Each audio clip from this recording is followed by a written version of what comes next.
quand nous avons un problème d'eau potable et que la jeune fille est vue comme la main-d'œuvre qui doit amener de l'eau potable à la maison et que le point d'eau est à 1 km, à 2 km de sa résidence, quel temps cette fille a pour lire ses leçons même si elle est à l'école?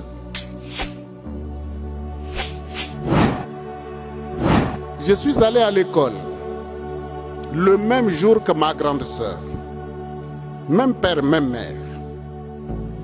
Elle était intelligente à l'école. Mais au CM2, nous passions ensemble pour la 6e.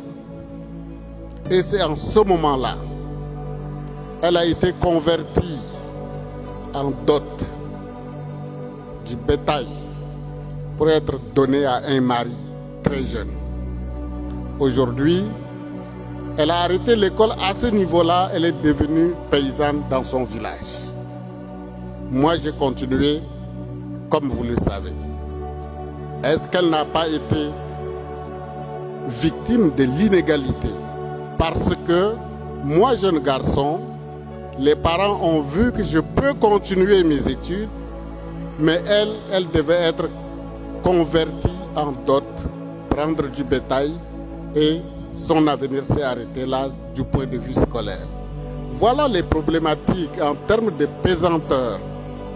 Et lorsque j'ai signalé tout à l'heure laconiquement que les travaux ménagers sont dédiés à la femme, mais vous imaginez, quand nous avons un problème d'eau potable et que la jeune fille est vue comme la main-d'œuvre qui doit amener de l'eau potable à la maison et que le point d'eau est à 1 km, à 2 km de sa résidence, quel temps cette fille a pour lire ses leçons même si elle est à l'école?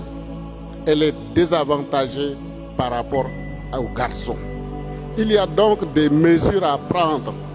Aujourd'hui, l'État déjà doit se préoccuper, non pas seulement pour avoir de l'eau potable pour les populations, mais l'État doit faire en sorte que l'eau se rapproche des ménages pour libérer la jeune fille, qu'elle se consacre à l'école.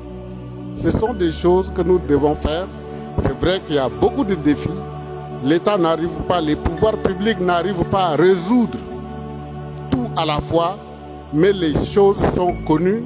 Progressivement, je pense que nous allons arriver à faire en sorte que la masculinité positive soit implémentée dans le cerveau de nous autres hommes, afin que nous soyons au service de l'égalité entre l'homme et la femme. C'est la seule chose qui fera que notre pays pourra avancer. Je vous remercie.